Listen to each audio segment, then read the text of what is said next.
Hello everybody. Welcome to the fifth installment of my Docker track. And today we're going to talk about CI/CD. It's not just Docker, but we're going to talk about what CI/CD is and how we can use it to automate Docker deployments. Before then, let me just introduce myself real quick. My name is Wei, and I am a coach here at Major League Hacking. I use he, him pronouns, and a fun fact about me is I just passed my FAA remote pilot exam. If you were here during my first two sessions, you know I have been studying for it, and I just passed it over the weekend. So, there it is. I will be a certified remote pilot by the FAA. Super excited about that. I'm going to be flying some drones. Stay tuned for some awesome footage. Well, I definitely want you to get your points today, so please be sure to check in at this link for the event.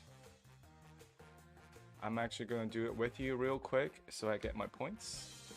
And as you can see here, I have already checked in, but please be sure to check in.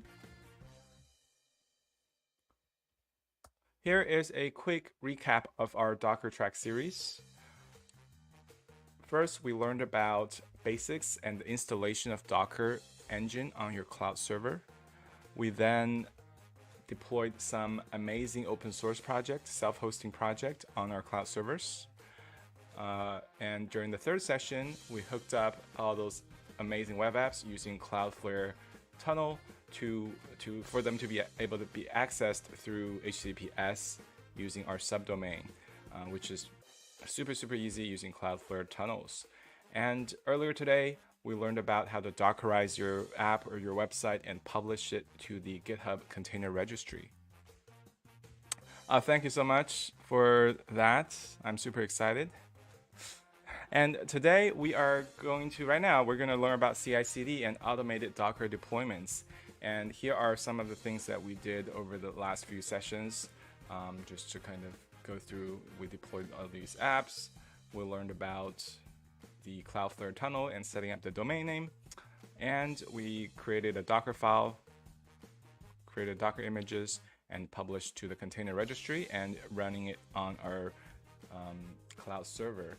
And if we just take a quick look here, we can see that my portfolio container is still running on our cloud server since 8 hours ago. And it is still accessible at portfolio.wayonstream.co. Perfect. And what we're learning today we're going to first introduce ourselves, or I'm going to introduce you to the world of CI/CD. We're going to learn about how to convert Docker run commands to Docker compose commands in order to more easily manage your Docker containers. We learned a little bit about Docker Compose in the last session. And we're going to learn about two deployment strategies. We can either pull the latest Docker image, or we can push the latest Docker image to the cloud server. And we're going to do a couple examples here. So that's kind of the session plan here. Let me know if you have any questions before we jump in. It is getting a little bit hot, so I'm going to take out my MLH jacket. I still have my MLH hat, so I hope it's okay. With that, let's jump into CI/CD. You must have heard of CI/CD. It stands for continuous integration, continuous deployment, and continuous delivery. CI/CD is kind of the bridge. It bridges the gap between the development environment, development activities, and the operations activities by enforcing like automations, right? So everything's automated from the time you push your code all the way to the production environment. So CI/CD kind of handles the whole pipeline. And as you can see in the picture here, we have a developer who is working on the project. Once they push up the code, the continuous integration pipeline should get triggered, and it's going to build, test, and merge the changes if needed to a main branch, for example. And once that is merged or approved, then the CI/CD pipeline should trigger a deployment. So here we're automatically releasing it to a repository. In our case, we are actually pushing out a new version of a Docker image to our container registry. And lastly, this is the last part we're going to work on today, which is automatically deploy that latest version of the Docker image out to production. So just to kind of recap what we've done so far using GitHub Actions, in the last session, we created a build and push Docker image workflow. And inside this workflow, it first grabs the code using the checkout GitHub action, grabs the code, it builds it using the Docker build push action. And all the credentials are set up in some of these steps prior. But essentially, we are checking out the code from the main branch, as you can see here. And we are building and pushing our new Docker image to our GitHub container registry, which is right here under packages. All right, let's go back to our slides. And what does a CI/CD pipeline look like? I've already explained it a little bit. So a developer would first commit the change. It's going to trigger a build of the application. And it's going to run some tests, if applicable. And lastly, it's going to deploy the your new version of your application to the production environment. Now, what are some CI/CD solutions out there? Here are some examples. All the public clouds, the major public clouds, they have their own solutions when it comes to CI/CD. And all the VCS, for example, GitHub, GitLab, Bitbucket, version control management systems, they also have CI/CD solutions, right? We're using GitHub Actions here. But I also want you to know there are solutions that are solely based on or solely working in the field of CI that's unrelated to cloud providers or version control systems. A lot of open source projects love them, like Circle CI and Travis CI. And if you would like to host your own CI/CD tool, you can use Jenkins, which is the most popular open source CI/CD tool, as well as TeamCity, which is a paid version that comes from JetBrains. You can check that out as well. Now, what is GitHub Actions? This is GitHub's hosted CI/CD solution that automates all your software workflows. And what we used GitHub Actions for in our project is just one of the many, many, many things it can do. Essentially, it is running a virtual machine behind the scenes, and on that virtual machine, you can do anything you want, really, right? And here are the specifications for those virtual machines that are run when you trigger a GitHub Actions workflow run. For Linux, we have 2 cores, 7 gigabytes of RAM, and 14 gigabytes of SSD space available for you to build your application and deploy it. Now, that is a quick overview of CI/CD. Please let me know in chat if you have any questions. All right, thank you so much, Chelsea, for coming. All right, so the first thing we're going to do is, if you remember how we ran our container at our earlier session, let me just clear the space here. This is the command we ran, right? We are running docker run. -d means in a detached mode.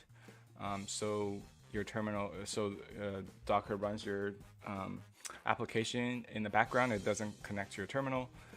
You can continue using your terminal as normal. So that's what -d does.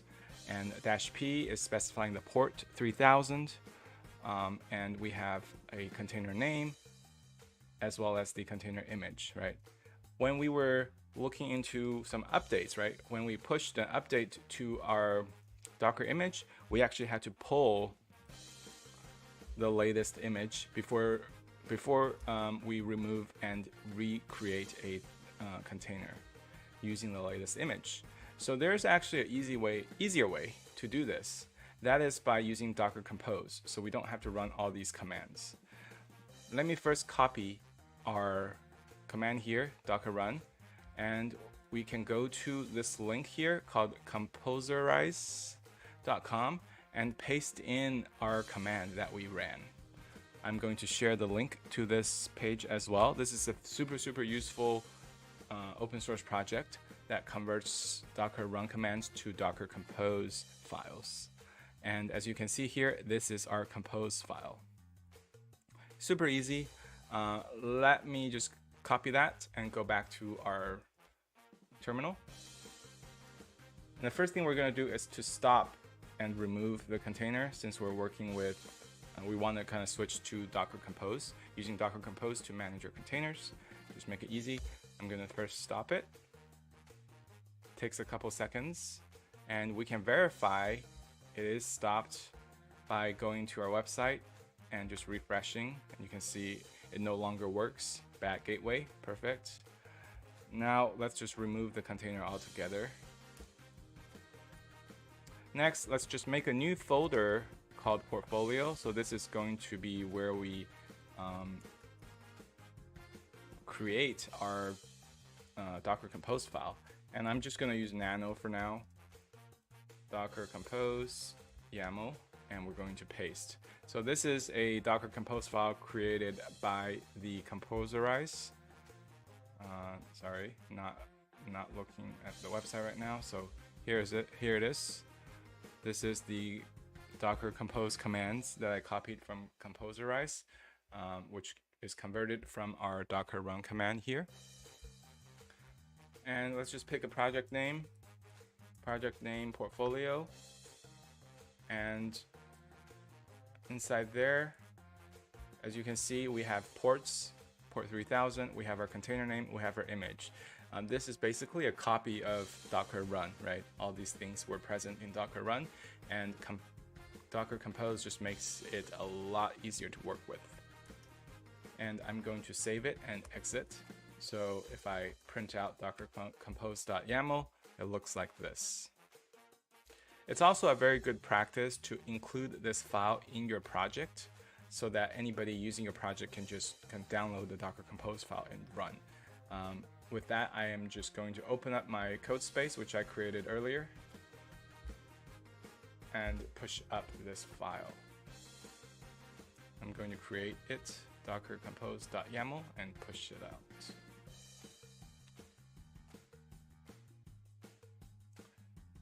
Since I haven't been in this code space for a while, it does take a few seconds to recreate or respin up.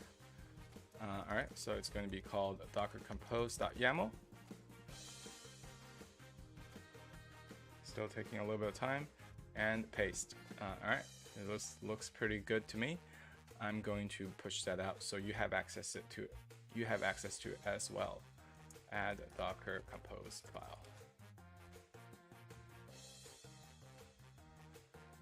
Perfect.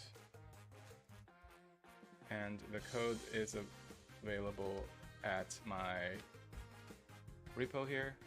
You should be able to see it right under Docker Compose. All right, now I have the Docker Compose file. There are a few very common commands that you run. The first most common one is docker compose up.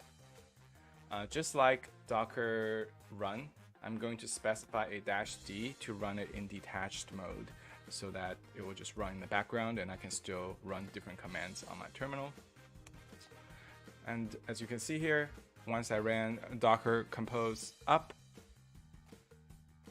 actually, why can't you see my screen share?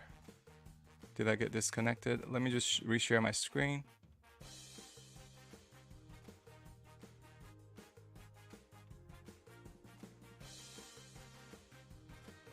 Okay, so this is what I just ran, docker compose up -d. Okay, yeah, thank you for letting me know. I think there was a hiccup there, but we should be good now. Let me know if you still have trouble. But basically, the only command I ran was docker compose up -d. -d means detached mode, so it's going to run in the background and I can still run different commands on my terminal. And as you can see here, a container was created and started. If I do a docker ps, we should see the portfolio container right here, and it is listing on port 3000. Now, if we go back to our website and refresh, you can see that our application is back up because we're now using Docker Compose to manage our containers.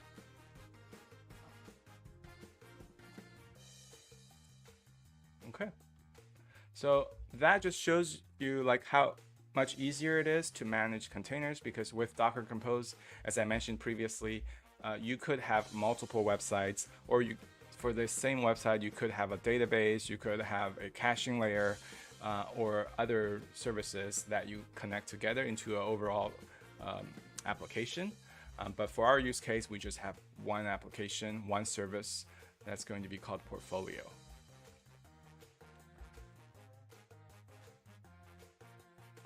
All right, thank you for letting me know, Chelsea. All right, cool. So let's jump into our next step. There are two deployment strategies, right? There's pull and push. What do I mean by that? Anytime I make a change on my GitHub, let's say I changed my name. I changed my name. The title, the page title. Let's say I changed my page title to Peter's the Pizzas. And I'm going to say Python Pros. Let's say I made that change. And also on the header, I'm going to make that change to Python Pros.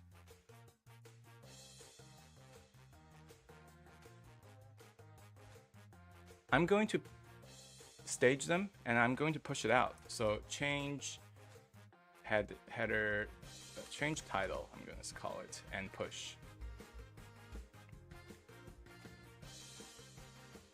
Once I push it, the GitHub workflow we configured in the last session will get triggered, and it's going to build and push our Docker image to the GitHub's container registry, right? Now, what can we do to get the latest so that our website reflects the changes we make? What I mean by pull is for our cloud server to maybe every minute or every 5 minutes to continuously check if there has been an updated Docker image available on the website or on the GitHub container registry. If there is, then we want to pull that and recreate our container to have the latest website version, right? We can easily do that by just running one command. If we're doing it manually, we can do docker compose up -- pull. It's not -- pull. I think it's -- pull up. No? Okay, let me just double check what the command is. Pull.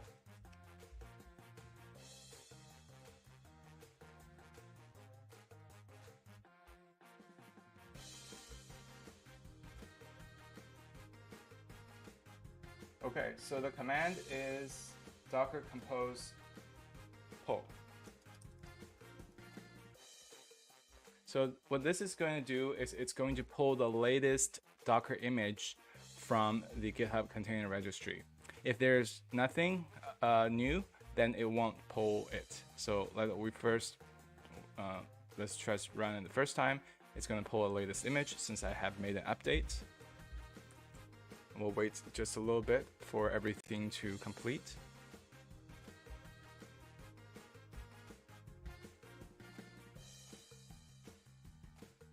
Okay, it's still pulling.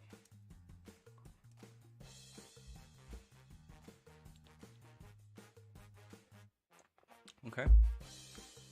Now if I pull again, it's not going to do anything because my portfolio is already the latest version, right? And after that, we just need to do a docker compose up -d one more time. And what this is going to do is recreate that container using the latest image that we have pulled.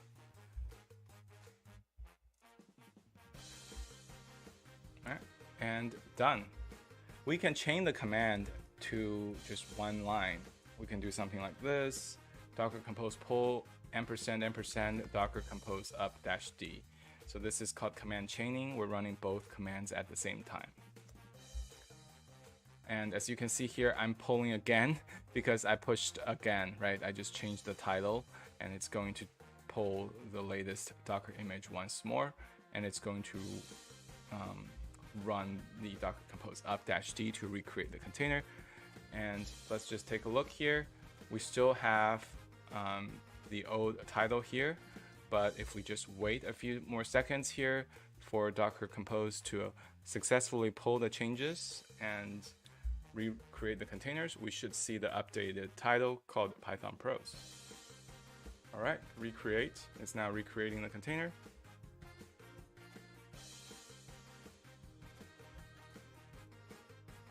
Just zooming in real quick and refresh. We now see Python Pros in the title here, right? That's perfect. So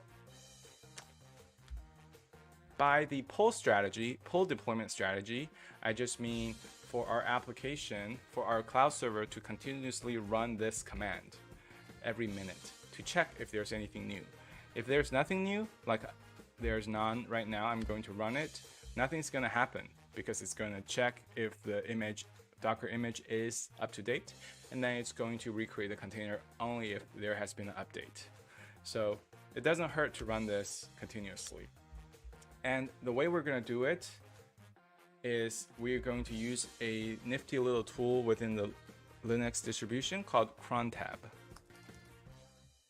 And the way you can edit crontab is using the command crontab-e. And for my purpose, I'm just going to use nano since that's the easiest. They even tell me that here. That is the easiest editor, so I'm going to do that. And here are some examples of the commands that you can run. For now, I'm going to provide, I want to run this every minute, right? So the command or the syntax for running a command every minute is it's just 5 asterisks. I believe that is it. And then I'm going to run docker compose pull and docker compose up -d. There is a nifty website called crontab.guru, I believe, that will kind of tell you how to write crontab syntax. And in this case, if we just do 5 asterisks, it says the command is going to run every minute. We actually don't want it to run every minute because docker pull can take a minute or two. So if we keep running it, there might be other issues. So why don't we run it every 2 minutes or every 3 minutes? Let's run it every 3 minutes. And the way to do it every 3 minutes is every third minute is */3. This is how you do it. Run something every 3 minutes. All right. That's what we're going to do, and we're going to save and exit. Now that's it. We have set up a pull deployment strategy. Our cloud server will pull POLL GitHub container registry to see if there are any updates to our Docker image, and then it's going to recreate the container if so. Why don't we make a change right now? Python Pros. Let's change Python Pros to Peter's the pizzas.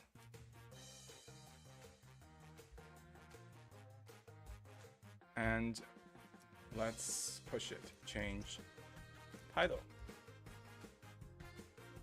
And push.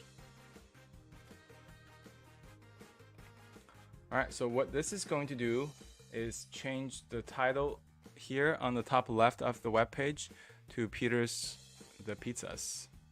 This is going to take a little bit of time, of course, because first our application needs to build.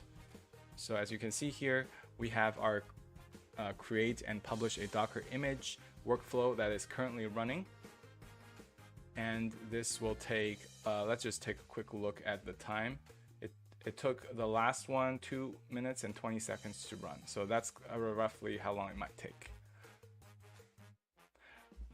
And then once this is done, we'll just wait for our cloud server to run our docker compose pull and docker compose up command every 3 minutes to pick it up. So let me know if that makes sense. This is the pull strategy of our 2 deployment strategies. There is a little bit of a delay just because when you're polling, you're doing it on a time schedule, right? So there could be a little bit of delay. If that is a problem to you, then push is the only strategy that should work for you. And push basically just means anytime the build is finished, and so once I finish building and pushing my Docker image to the GitHub container registry, I should trigger a redeployment. I should basically trigger those 2 commands, this command, anytime, like as soon as I finish pushing my new Docker image. That would be the push strategy. But first, let's just make sure pull strategy works fine. And it looks like we are pushing the last layers of the Docker image to the GitHub container registry.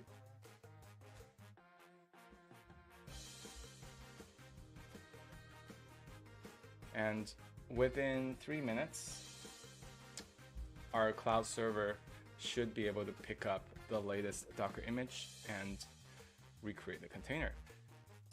For now, let me do a Docker images ls real quick. Docker image ls maybe? Yeah. Docker image ls. You should see all the tags that are currently available, all the images that I have previously pulled. And right now I am on image ID 39617, right? If we go to our GitHub repo under packages, portfolio, you should see the same thing. This ends in FB7. FB7, let's see if I can find it here. We have so many container images, I'm kind of a little bit lost. Let's just take a look, see if the hash matches up. I think this is the one, and yeah, so the SHA-256 hash does match. All right, but the latest digest has changed because we have just pushed out a new version of our Docker image to the container registry.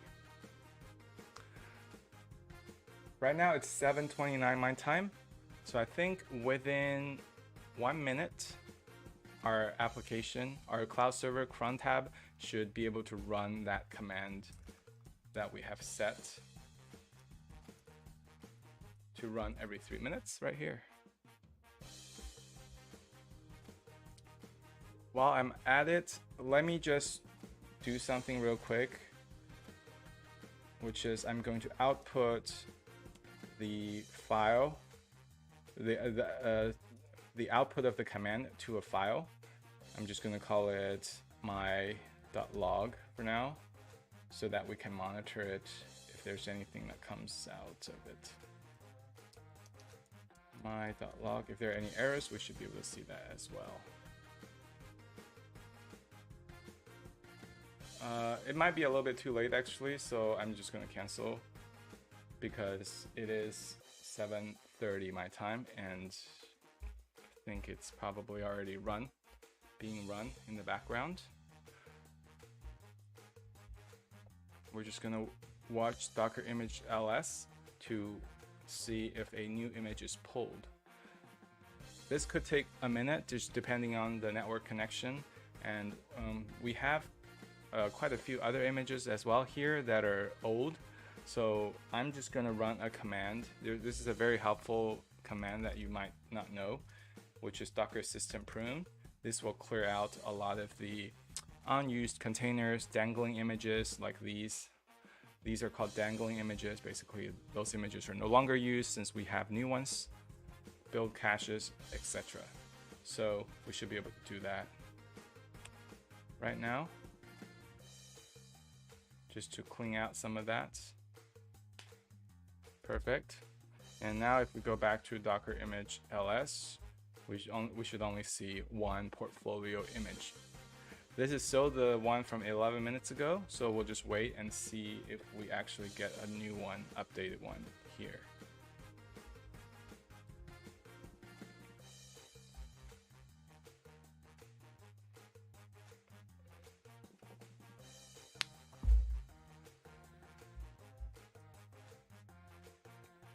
Running. There's a downside of using cron tab because you don't necessarily know when they are going to run, and there's not an easy way to check the log files unless you're putting them somewhere. You don't know when they're going to complete. You know when they're going to run, but you don't know when they're going to complete.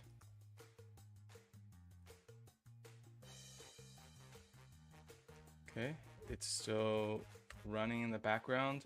We'll just give it a couple more minutes. If it's not doing what it's supposed to do, then we can just go ahead and jump to our push strategy, which should work as well.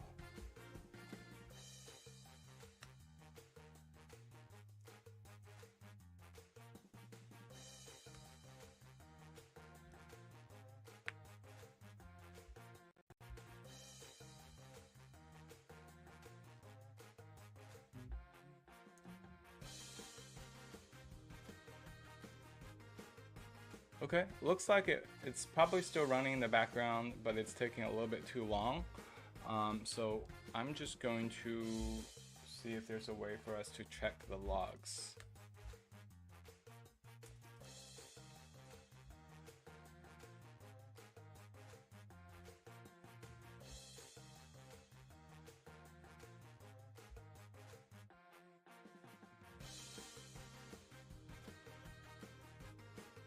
Okay, let's take a quick look here.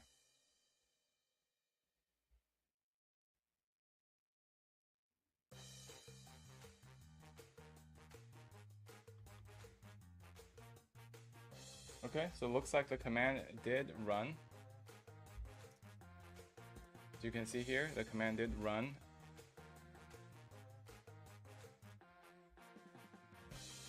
And let's just check one more time. Let me just ls. Yeah, it's still not updated. So let me go ahead and comment this out for now. Just wanted to show you the typical process. So we're now outputting our logs to our root/my.log file. So let's just take a quick look and see if there's anything there. There's nothing there. So there could be an error. A lot of times with cron tabs, you could have permission issues. So for now, I'm just going to run the command manually and show you how the push deployment method works.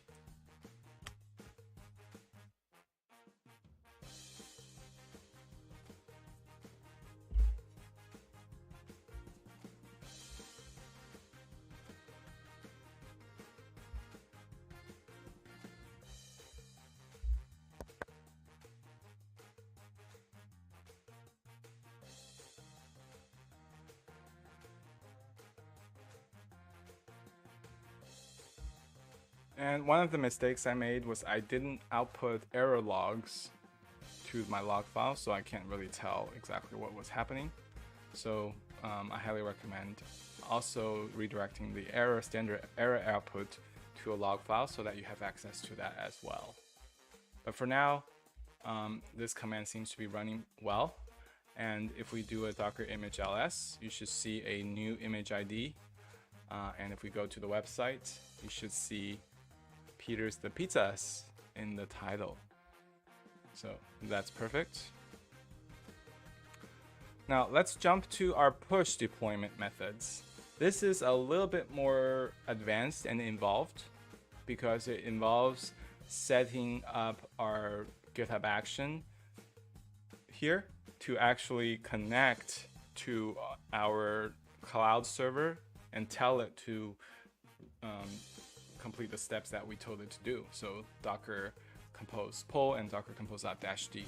So we need a way for us to maybe connect to it, maybe using SSH. There could be other ways to do it, but for the demo here, we're going to go through SSH, connect into the machine using SSH after the image has been pushed to the GitHub container registry, and run those two commands here, right?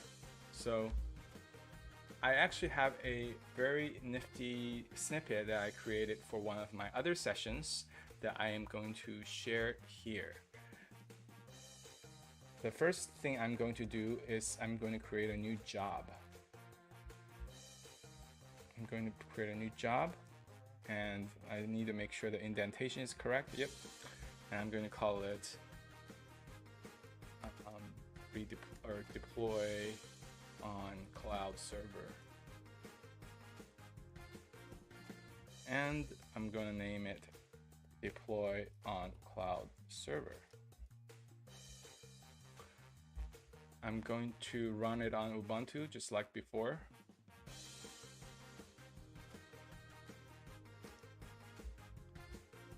And I have a little snippet here that I am going to copy and paste in here. So this is the configure SSH step of the deployment. This basically configures our GitHub Actions, the virtual machine that's running our GitHub workflow, to have access to our VPS, which is the cloud server, through SSH. And during the configuration, I need to set a few secret keys, including the SSH user, SSH private key, and SSH IP. Right? So after that, I'm going to run docker deployment, docker compose redeployment script, and that is just going to be SSH. The host here is my VM, so I can say my cloud server just to make it explicit. I'm going to SSH into my cloud server, and I'm going to run the commands, which is right here. I'm going to copy and paste. Just like that, we are first configuring our SSH just to make sure our virtual machine in GitHub Actions workflow, when running, knows about our cloud server. It has the credentials to connect to it. And then we're going to run this command that we have been running manually on the timer, right? So now let's go in here and add these secret keys, because without the secrets, we can't really connect, right? And then the only other step I'm going to do is I'm going to add a dependency so that we only deploy on our cloud server after our image has been pushed to GitHub container registry. And the way you can do that is using a command here. Let me just find the documentation for Docker workflow, GitHub Actions workflow. And the command is called needs. So if I have a job that needs another job, we can specify it like this. And that's what I'm going to do here, needs. Just make sure I have the syntax exactly right. Needs, and now I need the name of the first one, build and push image.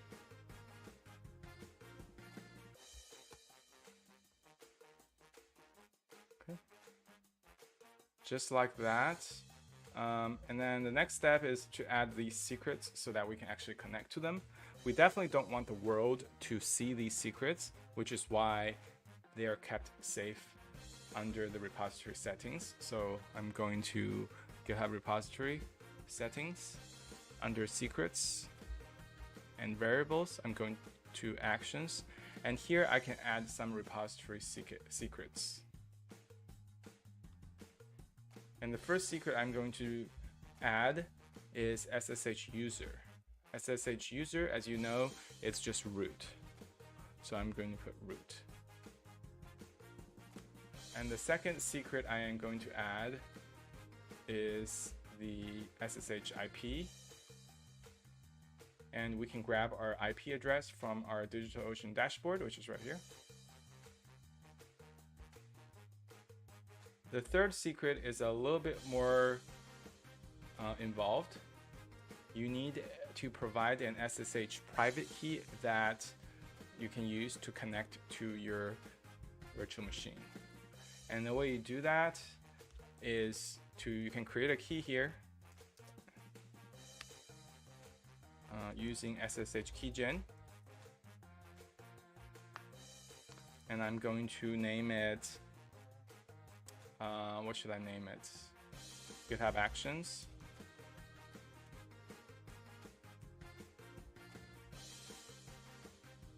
And now I have a pair of keys.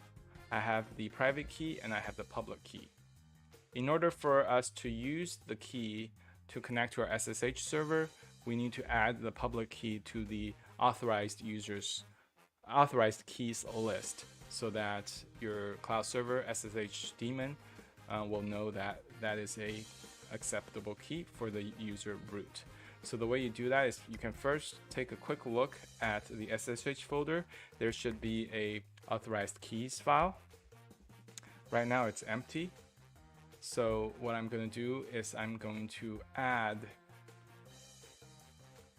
this key, GitHub Actions public key, to the authorized keys file.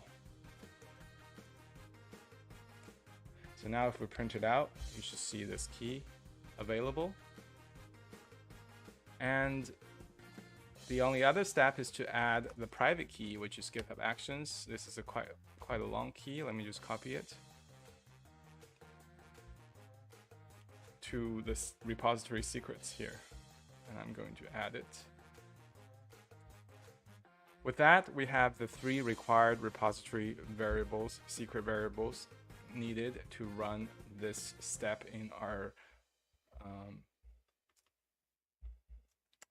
configure SSH step in our deploy on cloud server job. With that, I am going to just save it and commit so you also have access to it. And in the meantime, I'm going to copy this URL and send it in chat so you can refer to it.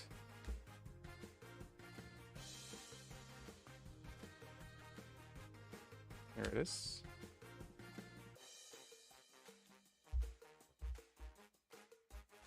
We can monitor the build right here.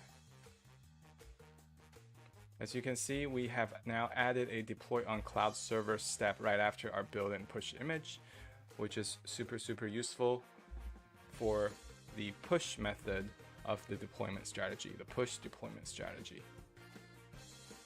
This is the more favorable strategy, I would say, because there's no delay. You're not waiting for things to complete. Of course, this is for like a small project. If you're working on like an enterprise level project, you would likely want to do like rolling restarts or rolling deployments. And there are other deployment strategies that are more complex to ensure your uptime and availability in case there's a problem. But for our personal projects and our hackathon projects, this is more than enough. We should be able to just push it directly. Right, it looks like the build is getting completed, as you can see by this output here from the Next.js script. And looks like we're now pushing our newly built Docker image to our container registry.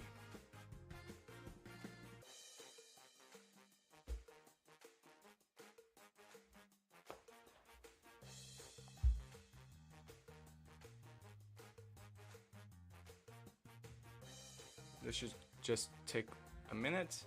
There are ways to improve the image sizes, by the way. I think we talked about it in the last session to make the image size much smaller. But for now, we will work with what we have. It is a little bit big on the bigger side.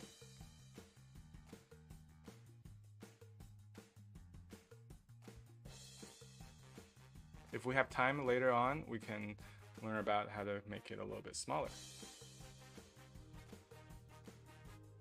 Okay, as you can see here, build and push image job, this job is finished, and we're now moving on to deploy on cloud server step. Okay, so we do have a bug here. No configuration file provided, not found. Alright, time to debug real quick and see what's wrong.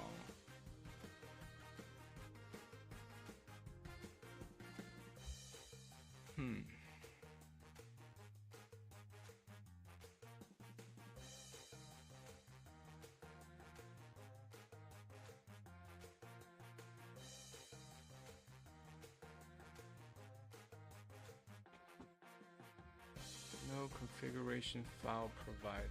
Let's look at the error log one more time and try to troubleshoot this. Oh, okay. Yeah, this is a mistake on my part. This is also why the previous Docker Compose cron job did not work. That is because we are not in the right directory. And the way we can fix it is by first going to the correct directory. And if we look at our folder structure, we have a directory called portfolio, and that's where our Docker Compose file is. So we'll have to go into that portfolio folder first before we can run Docker Compose. And the way I can do that is chain it like this: cd portfolio and %& Docker Compose pull.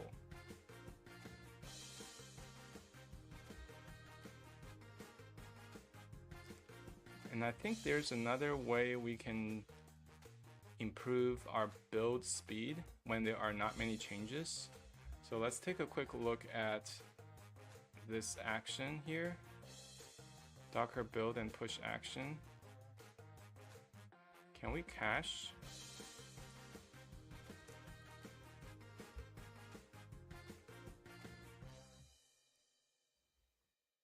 Cache management.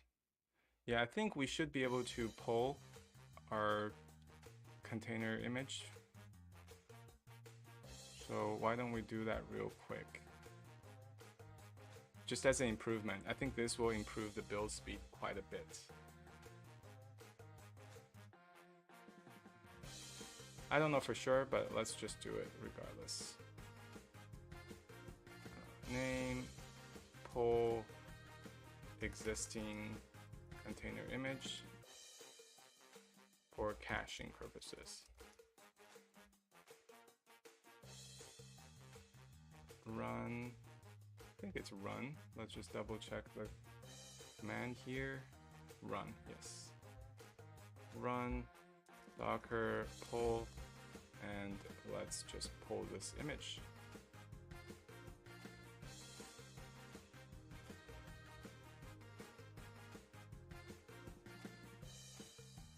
I don't know if this will work because we're not using the tag. I think the image name, where's image name defined? Image name is defined here.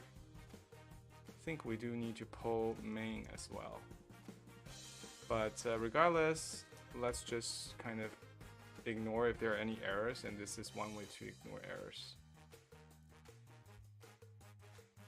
If there are any in this step.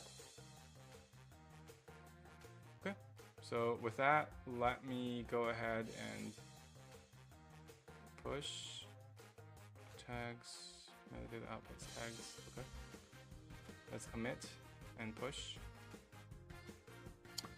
and let it rip. I'm really hoping the pull will work, just because that will speed up the container build quite a bit since we didn't make any code change.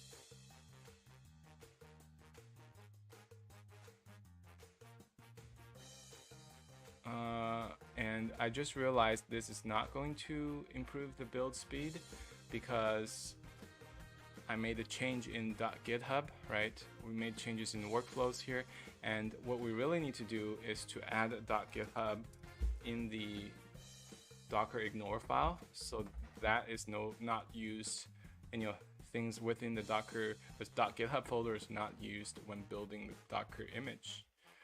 So why don't we just do that here? I know it's a little bit late for the current build, but for future builds, this should work.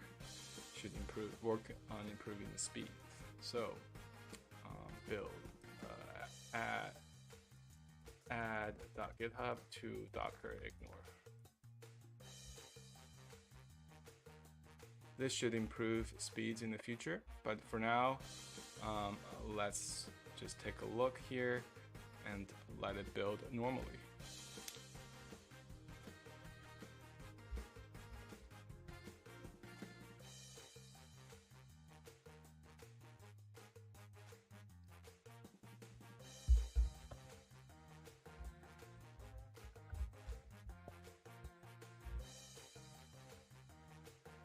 Okay, still building.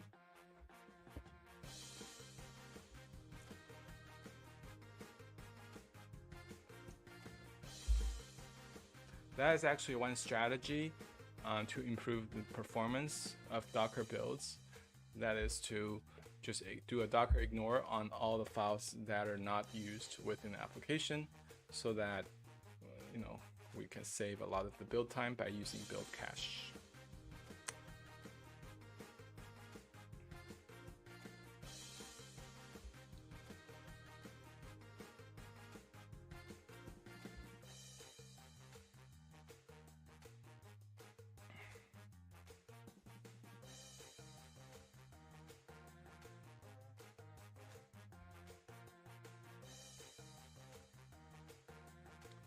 All right, while we're waiting for this to build, why don't we take a quick look at our challenges.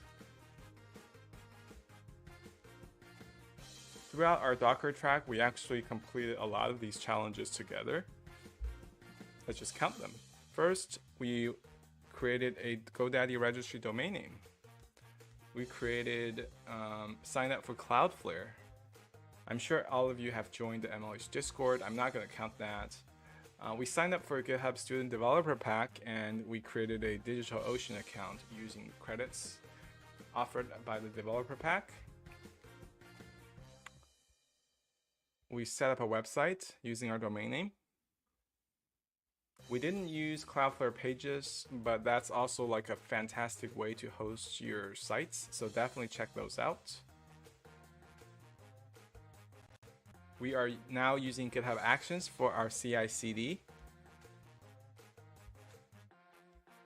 And oh, this would be great if we actually started hosting a photo collage open source self-hosting solution in our second session, but that's okay. I'm counting 5. Let me know if I missed any. So by just coming to my Docker track this Global Hack Week, you completed 5 challenges with us, with everybody on the stream. So great work. And looks like everything is successful. So let's take a quick look at the deploy on cloud server job and click into some of these logs. And as you can see here, we did SSH into our cloud server. And we first went to the portfolio directory, ran docker compose pull and docker compose app-d. And it actually went ahead and pulled the latest Docker container image from the GitHub container registry. And afterwards, this is quite a bit of logs here. Afterwards, it recreated the portfolio container and started it. So just like that, CI/CD pipeline is complete. You can now make any changes within your project, and all the changes should automatically build into a Docker image, and the GitHub Actions CI/CD pipeline will automatically redeploy the whole website on your cloud server, just like that. With that, you no longer have to worry about manual deployment. You don't even have to log on to the server yourself. Everything will be done automatically. And the nice thing about GitHub is you actually will see a green check mark if it went successfully. So if there are any errors, GitHub will actually email you to inform you of any issues with the CI/CD pipeline or with your cloud server. This is super easy and super useful. Going back to our slides, I think we have covered all the points within our session plan. Please let me know if you have any questions in chat. And we've just done this. Please make sure you remember to submit your Global Hack Week challenges. We did 5 challenges together, so I definitely want you to make sure you get those points in. And as I mentioned, if you have any questions, let me know in chat, and I'd be more than happy to help you out. And here are some key takeaways this session. During this session, we learned about Docker Compose, how we can define a Docker container using Docker Compose versus Docker Run. Docker Compose actually makes it so much easier to manage because you can also share your Docker Compose file with other developers or anybody who's trying to run your project. And afterwards, we learned about CI/CD and using GitHub Actions to automatically build and deploy your Docker image to your cloud server, as well as rerunning it and creating a new container anytime there are any updates on your project. Everything is now automated, so great work.